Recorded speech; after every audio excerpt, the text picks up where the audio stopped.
पहलगाम हमले के बाद पाकिस्तान के खिलाफ कार्रवाई जारी है। इसी तहत भारत सरकार ने पाकिस्तान से आने और जाने वाली चीजों पर अब पूरी तरीके से प्रतिबंध लगा दिया है। इसका मतलब है कि अब कोई भी चीज किसी भी तरह से पाकिस्तान से नहीं आएगी और भारत से पाकिस्तान नहीं जाएगी। ये पाकिस्तान पर गहरी चोट बताई जा रही है। पाकिस्तान के रक्षा मंत्री ख्वाजा आसिफ ने एक बार फिर से भारत को गिदर भभकी दी।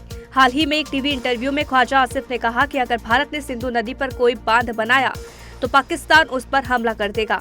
उन्होंने कहा कि आक्रामकता सिर्फ गोलियों से नहीं होती, पानी रोकना भी हमला है। जम्मू कश्मीर के पहलगाम में हुए आतंकी हमले के बाद जहां सबकी निगाहें भारत सरकार की कार्रवाई पर टिकी है, तो वहीं दूसरी ओर पंजाब के पूर्व मुख्यमंत्री और कांग्रेस सांसद चरणजीत सिंह चन्नी ने 2016 में हुए सर्जिकल स्ट्राइक पर ही सवाल खड़े कर दिए। उन्होंने सवाल किया कि हमारे देश में कोई बम गिरे तो पता नहीं चलेगा। कहते हैं कि हमने पाकिस्तान में सर्जिकल स्ट्राइक किया, कुछ नहीं हुआ, कहीं नहीं दिखा सर्जिकल स्ट्राइक, किसी को पता नहीं चला। हालांकि बीजेपी के तीखे हमले के बाद चन्नी ने अपने बयान से पलटते हुए कहा, मैंने सर्जिकल स्ट्राइक पर कोई सबूत नहीं मांगे हैं। एनआईए ने जम्मू के कोट भलवान जेल में बंद 2 आतंकवादियों निसार अहमद उर्फ हाजी निसार और मुश्ताक हुसैन उर्फ चाचा से पूछताछ की है। ये दोनों जनवरी 2023 में जम्मू कश्मीर के राजौरी जिले के डांगरी गांव में हुए आतंकी हमले में शामिल थे। इनमें 7 नागरिकों की मौत हुई थी। पाकिस्तान के कब्जे वाले जम्मू कश्मीर में भारत की ओर से संभावित सैन्य कार्रवाई की आशंका के चलते 1000 से अधिक मदरसों को अगले आदेश तक के लिए बंद कर दिया गया है। बता दें कि पहलगाम में हुए आतंकी हमले के बाद से सीमावर्ती इलाकों में पाकिस्तान की ओर से तमाम कदम उठाए जा रहे हैं। जम्मू कश्मीर की नियंत्रण रेखा पर पाकिस्तान की नापाक हरकतें थमने का नाम नहीं ले रही है।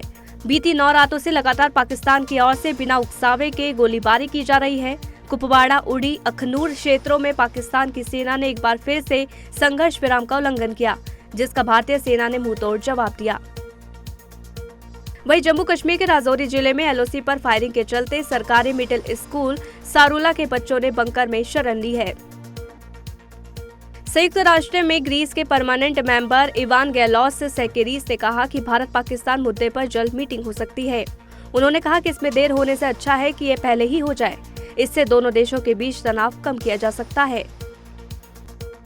भोपाल में गिरोह बनाकर हिंदू लड़कियों के साथ दुष्कर्म कर उन्हें ब्लैकमेल करने वाले मुख्य आरोपी फरहान का पुलिस ने एनकाउंटर किया है। बताया जा रहा है कि आरोपी ने फरार होने के लिए पुलिस की पिस्टल छीनने की कोशिश की, जिस दौरान उसे गोली लग गई। आरोपी फरहान के खिलाफ 5 एफआईआर दर्ज है। कर्नाटक पुलिस ने हिंदू कार्यकर्ता सुहास शेट्टी की हत्या के मामले में 8 आरोपियों को हिरासत में लिया है। सभी आरोपियों से पूछताछ की जा रही है। कर्नाटक के मंगलूर में बजरंग दल के नेता सुहास शेट्टी की 1 अप्रैल की रात करीब 8:30 बजे बेरहमी से हत्या कर दी गई, जिसके बाद 2 मई से लेकर 6 मई तक मंगलूर शहर में कर्फ्यू लागू कर दिया गया है। सुहास शेट्टी की हत्या ने 2022 में हुए प्रवीण नेटारू की हत्या की दुखद यादें ताजा कर दी है। बता दें कि 26 जुलाई 2022 को दक्षिण कन्नड़ जिले में इस्लामी आतंकियों ने भाजपा नेता प्रवीण नेटारू की कुल्हाड़ी से हत्या कर दी थी। केदारनाथ धाम के कपाट 2 मई को सुबह 7 बजे खोल दिए गए। पहले दिन करीब 10,000 लोगों ने दर्शन किए। गंगोत्री और यमुनोत्री धाम के कपाट 30 अप्रैल को खोले गए थे और 4 धाम यात्रा की शुरुआत हुई थी। बद्रीनाथ धाम के कपाट 4 मई को खोले जाएंगे। भक्त अब अगले 6 महीने तक दर्शन कर सकेंगे। इस बार 25 लाख से ज्यादा लोगों के केदारनाथ धाम पहुंचने का अनुमान है। हिसार में केंद्रीय गृह मंत्री अमित शाह की सुरक्षा चूक को लेकर हरियाणा सरकार ने हाई लेवल जांच कमेटी बना दी है। इस कमेटी की अगुवाई रिटायर्ड जस्टिस एच.एस. भल्ला करेंगे। इसके अलावा प्रदेश के अतिरिक्त मुख्य सचिव विजेंद्र कुमार और एडीजीपी कानून व्यवस्था संजय कुमार को सदस्य बनाया गया है। ये जांच कमेटी 31 मार्च को हिसार के अग्रोहा में अमित शाह की सुरक्षा चूक की जांच कर जिम्मेदारी तय करेगी। अश्लीलता फैलाने के आरोप में एजाज खान, निर्माता राजकुमार पांडे और हाउस अरेस्ट से जुड़े अन्य लोगों के खिलाफ एफआईआर दर्ज की गई है।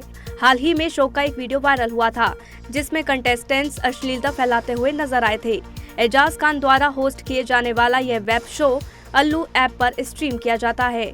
अल्लू ऐप पर पहले भी कई बार अश्लीलता फैलाने का आरोप लगा है। केंद्र सरकार ने आगामी जनगणना में जातीय जनगणना कराने का ऐलान किया है। जातिगत गणना का मतलब होता है देश में किस जाति के कितने लोग हैं, इनकी गिनती की जाएगी। इससे देश में जाति के आंकड़े साफ साफ सामने आ जाएंगे। ये पता चल जाएगा कि किस जाति की हिस्सेदारी कितनी है। 2011 में देश में आखिरी बार जातिगत गणना हुई थी, लेकिन तब कांग्रेस सरकार ने इसके आंकड़े जारी नहीं किए थे। देश में जनगणना की शुरुआत अंग्रेजी हुकूमत के दौरान हुई थी। पहली बार 1872 में जनगणना कराई गई थी। इसके बाद हर 10 साल में जनगणना होती रही है। ये क्रम पहली बार कोरोना काल में टूट गया। अब 2025 में जनगणना कराने की तैयारी है। सरकार का दावा है कि इस बार जातिगत जनगणना कराई जाएगी।